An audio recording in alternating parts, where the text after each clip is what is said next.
آمینہ حیدرآباد کی ایک بہت پیاری لڑکی تھی۔ وہ اپنے ماں باپ کی اکلوتی اولاد تھی۔ وہ روز صبح اسکول جاتی تھی اور کام میں اپنی امی کی مدد کرنے کے لیے گھر جلدی واپس آ جاتی تھی۔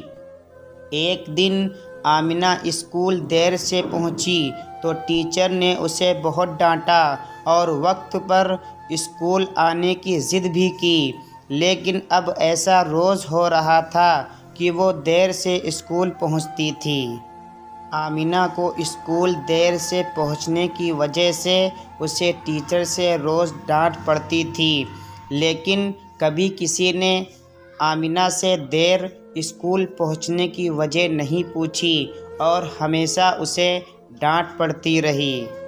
ایک بار ایسا ہوا کہ آمینہ پورے ایک ہفتے تک اسکول نہیں آئی تو اسکول کے بچے آمینہ کے بارے میں الگ الگ طرح کی باتیں کرنے لگے۔ انہیں لگا کہ اسے ہر دن ٹیچر ڈانٹا کرتے تھے، اس لیے شاید اس نے اسکول چھوڑ دیا ہے۔ پر آخر کار ایک ہفتے کی چھٹی کے بعد آمینہ اسکول آ گئی۔ آج وہ کلاس میں سب سے پہلے آ گئی تھی۔ جب ٹیچر کلاس روم میں آئے تو سبھی بچوں نے کھڑے ہو کر انہیں سلام کیا۔ ٹیچر نے سلام کا جواب دیا اور آمینہ کو دیکھ کر چونک گیا۔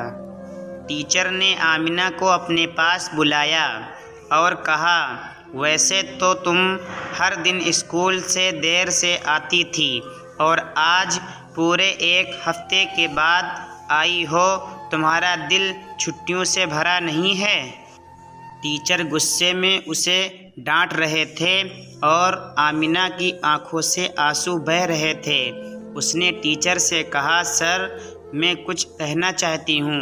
ہاں کہو، ٹیچر نے غصے میں کہا، سر میں دیر سے آتی تھی کیونکہ میری امی کی طبیعت بہت خراب ہو گئی تھی۔ میرا کوئی بھائی یا بہن نہیں ہے۔ ابو ایک کارخانے میں کام کرتے ہیں۔ میں ناشتہ بنانے اور امی کو دوا دینے کی وجہ سے دیر سے اسکول آتی تھی۔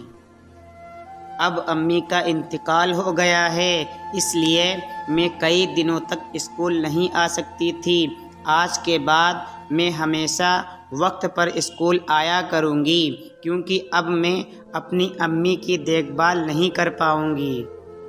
آمینہ کی بات سن کر سبھی بچوں کو بہت افسوس ہونے لگا اور ٹیچر کو بھی بہت افسوس ہوا۔